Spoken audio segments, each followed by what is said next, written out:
এবার দিল খুইলে আল্লাহরে ডাক দিছে, আল্লাহ ওমরের তে বাঁচাও, জীবনে আর মদ পান করব না। যুবক মদের বোতল নিয়ে রাস্তা দিয়ে হাঁটে, হঠাৎ করে নজর করে দেখছে ওমর আসতেছে। ওমর ভয় পেয়ে গেছে। ওমর মানি কথার আগে তরবারি। মদের বোতল ফালাইলে ওমরের নজর পড়ে গেছে, ফালাইলে মাইরের আর বাঁচার উপায় নেই, মাইর খাওয়া লাগবে, মদের বোতল ফালাই আর না ফালাই। ওমর তো কাছে আইয়েই কয় বোতলটা দে। যুবক দেয় না, ভয় কয় দে।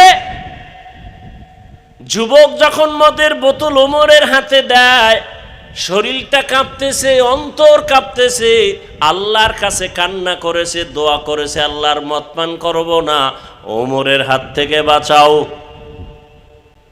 ওমর বোতল নিয়ে দেখে এক ফোঁটা মদও বোতলে নাই, পুরা বোতল সাদা দুধে ভরা।